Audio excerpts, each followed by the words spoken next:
So, Let's try. let's try. Let's try. Welcome to The Build, the podcast where we talk to founders while they are actually in the trenches of building. Today we've got Benjamin from WePost, the #1 tool for founder-led marketing. Let's get to it. My name is Benjamin. I come from WePost. We're a marketing platform for personal branding. So all of their employees can connect to LinkedIn, Instagram, and maybe one or two person can actually orchestrate a new distribution channel utilizing people's own personal brands. Yes. So we've been building, I graduated from the Norwegian MIT, NTNU last year.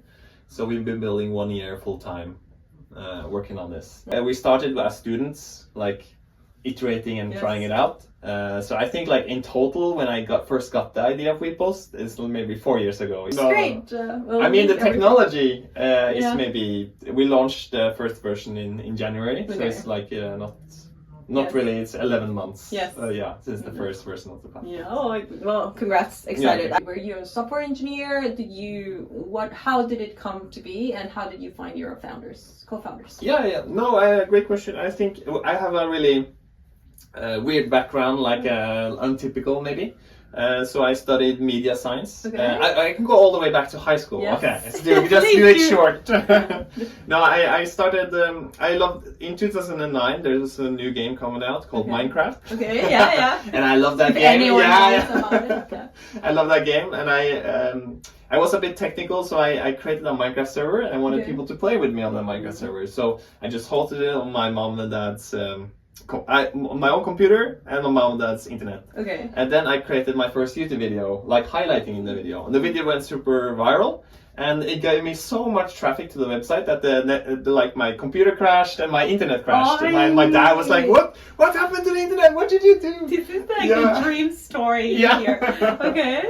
So I was like, okay. And then doing that, I saw the power of marketing, like what one YouTube video can do. Like I added kind of West music, it was so cool. It got copyright striked and then took down, so I was really sad. But then I just kept creating more YouTube videos. So during high school, I earned money as a YouTuber for Minecraft. So I just talk English with my voice over it and like playing Minecraft. And then I applied to the media science course because I thought like I was going to be a marketer and work with there. It was really theoretical. Okay. And I wanted more practical, so then You were already reaching millions and like... I had some millions of views on YouTube. And they were teaching you theoretical things. Yes, about media effects, yes. So I was like, okay, I need to do some real stuff, so I started working in an agency. And then This is in high school? This is in high school, yeah. So I worked in an agency part-time, and I wanted to create like documentaries and stuff. But also I got all of since I worked part-time, I usually didn't get the big stuff. I usually got the smaller versions of one. So I was like, can't just some tool do this small stuff for me, like the social media content for businesses, and I can do the fun creative stuff like landing pages and so on, and documentaries and stuff. But there wasn't any. So that was like my first idea. And since I was at NTNU, which is a technical university, I met some cool people who said like, have you seen this new AI which came out? And it was called Stable Diffusion. Okay. So I was like, how can I use Stable Diffusion on video? Okay. But I was super premature. But when I found out you can use it for design, I was like, oh, maybe there is something here. So the idea in the beginning was just continuous content. And I delivered it as agency based. Okay. So did you start your own agency? No, it was like through the company you were working at. Yeah, I just didn't have like a company even yet. I just yourself. Like a freelancer. Wait, so you started your own agency even though it's yourself. Like in my book, that means you had your own company. Okay. Yeah, like a freelancer pretty much. This is before. Well, no, when this you were is before in college. WePost. Yeah. But this was when you were in college. Yes. So I was like on my bachelor's. Okay, you started talking to customers and building this solution customized for them? Or? Yes. So then I applied to it's called the NTNU School of Entrepreneurship, which the whole is a venture creation program. So you're going to create like a company while you study there. Okay. But I didn't get in on the first attempt because, So I was like, fuck it, I'll do it without them. Even with those words, I was just so mad. It doesn't stop hurting to receive a rejection. No. Even when you believe in it and you continue. So, like, how did you deal with, like, that saying, okay, I didn't get in, but I still believe in this shit? and I'm gonna go this way. Yeah. What? But, no, yeah. great question. I feel I played handball as a kid. My mom and dad, well, my mom was on the junior national team and stuff, so they played a lot. I was born and raised in a handball hall. Family. Yeah, like a handball family. So I just been competitive and stuff like that. So I never take a loss as there's always another match, and you can just train harder and always be better. So I just felt, you feel the defeat, of course, and you need to learn from what did you do wrong, what can you do better, and stuff. So I just think that has given me the drive to push forward, and I believe also that's why, it's all about grit in the startup world. I feel so you just have to push forward. I feel that's my first sign of grit. Yes, Getting is if I'm gonna do it anyway. So and then NTNU has all of these small student organizations. So student entrepreneurship at NTNU is really good in Norway, at least. So they have if you just have an idea, you can get a counselor who can actually also give you some money to actually start your first prototype. Okay. And I applied for that, and we got that before even WePost. It didn't even have a name, so it was still really early. So it was in a university when you found co-founders, or it was just your project? So I met my first co-founder studying media communication and information technology, was the longest master's. And I took that master's when I got rejected from the NTNU School of Entrepreneurship. And then I applied to, again, the next year. I was like, there's no better master's program for entrepreneurship in Norway. And then I got in. So you reapplied. From the beginning you were like, I'm going to do my own company. This is something that needs to be built. You were not tempted of okay, first I'm going to get some job experience and stuff. No, true. From the beginning you were. Oh, that's impressive. Yeah. That's confident. Or stupid, I guess you asked. Years will tell. No, but I think it requires a lot of courage to say, I know I just want to build this. I mean, it was a tough decision because my girlfriend at the time, she was almost finishing studying, so she needed to move. She got a job here in Oslo. She moved, so you had 1 year extra distance, kind of. But I mean, we're still together, and I'm still working at the startup I started together with. So I met my two co-founders on the NTNU School of Entrepreneurship as well. So I owe that master's program a lot, even though I'm still bitter I didn't get in the first year. Still remind them when WePost goes big and huge, and it's still remind them. You're going to enter your entrepreneurship program. You rejected it. Accept the mistake publicly. That's maybe one of my quirks. Trond, my co-founder, always says I'm maybe a bit too bitter. I'm trying to not be. That's boosting you. That's it's giving me some force. It's to actually push further, I feel. So you graduated from the program. Okay. Last year. Or you're like, no, we're still there. I graduated last year. Okay, last year. And last year. So last year and immediately January, you guys launched the first version of WePost.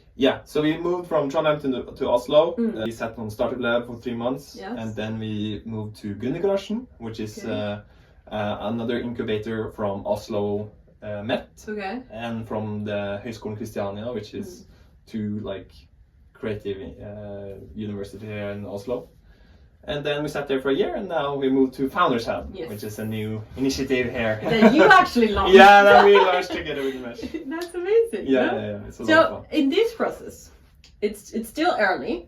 Have you ever gotten a moment where you're doubting and feeling maybe this is not gonna work, maybe we're not gonna make it, maybe this is not the path, we should pivot, we should change, we should close it? Have you ever experienced that yet, or not?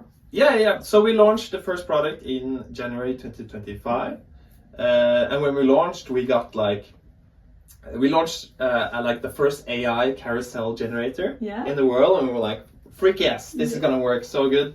The product, the carousels didn't look that good from the out, so that was the first mistake maybe, and we targeted marketers, and when we launched, they were really big. They were Canva quality from AI, and Canva didn't even have that stuff, and we were gonna build it. So, but now we have it. We have better technology and Canva. As I mean, people, but maybe. So we got 1,500 users. We got product today. We got all of that, and It went really well the first month, and we were like skyrocketing, but nobody was actually putting on the card. Like there was something wrong with the conversion. Okay. And then in March, we were like, okay, we need to stop paying salaries and stuff because like that was really hard. So we went without salaries in 2 months. Yeah. Which was really draining on like both the uncertainty of not knowing what to pay, and maybe telling like the girlfriend or something you live with, like, can you pay an extra for the rent? That is very important to mention, because people from the outside think everything's smooth all the time. Yeah. When you're launching, and all you can see, or all I could see from the outside, is like, oh, this tool, more people are using it. Oh, and every week it gets better. And more like. And from the inside, you're like asking your girlfriend, can you take over this rent month because I don't have any money yet.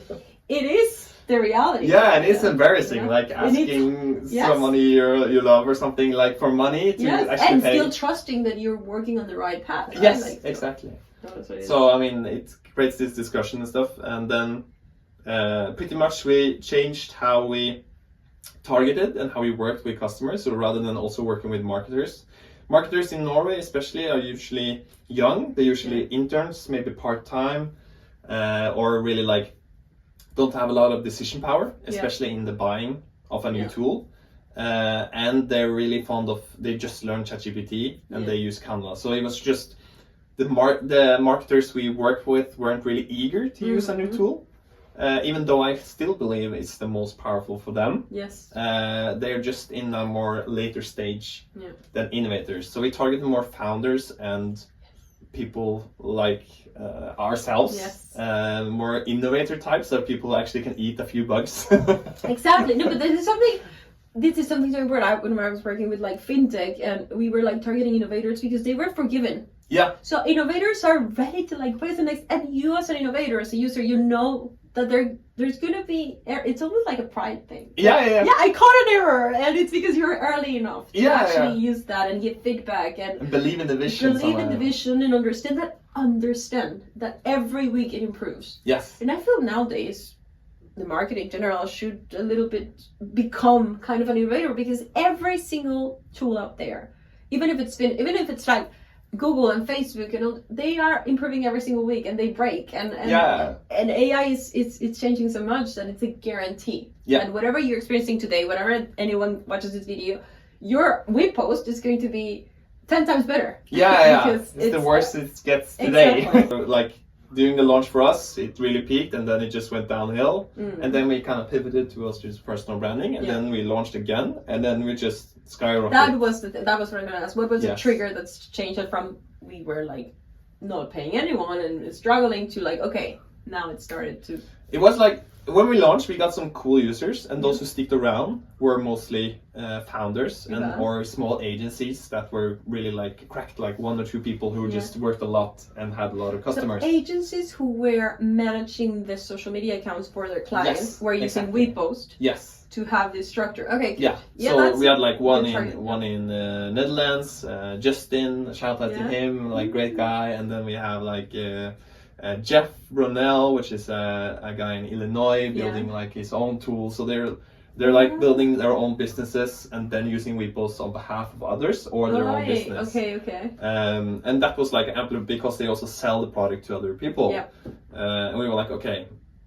And then there was Trygve from Databutton, now Riff. I reached out to Tron like, I don't care about my company page. Can you do my personal profile? And I would like to pay a lot for that. And like Tron was like, hell yeah, let's do it. So we tried out with them, and it worked like a mother trucker. The first post went viral or something, so gave me like over 500,000. So he basically, but this is what I think a lot of founders don't want to say it loud, and that's why WePost actually solves a big issue. Is you don't have time. You're founding your company, you have like challenges and investors and all those things, and now you have to, on top of that, because you're a founder, you have to build your brand on LinkedIn and on this, and because people feel like, now I have to become an influencer. I don't have time for that, and that's where you guys are like, we'll solve that for you automatically. And exactly, and the technology was exactly the same for us. We didn't change anything under the hood. We just sold changed to we moved from marketers to founders, and Yes.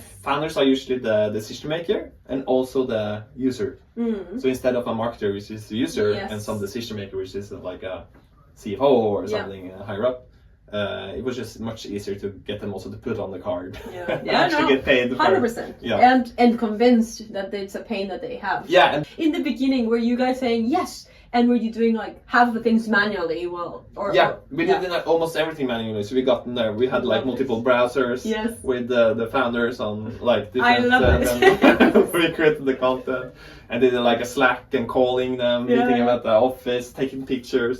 Basically, like a personal social media manager, Yes, which exactly. is like that's what you want the platform to be. Yeah. You were doing it manually to become that. And that's not scalable, right? Yeah, so no. we just tried to automate whatever we were doing to Yeah. get us more and more.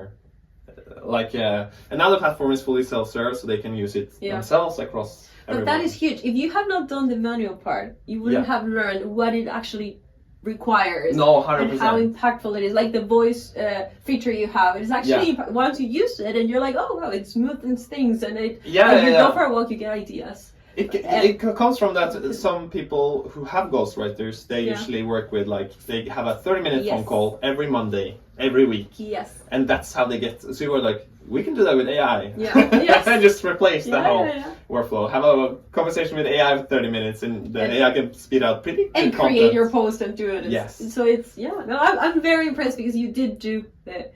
We become your personal social media manager. Yes. We learn and then we make it AI. Into the platform where it's supposed to be. So that's why it works. It works. yes. It's so good. But it's an iterative process. Like, I mean, we have been launching. We launched in January, and then we kind of had the downward spiral and the pivot. Yeah. And then we launched again in August. Okay. Like a small launch, and then we had a big launch in right now in October. Yes.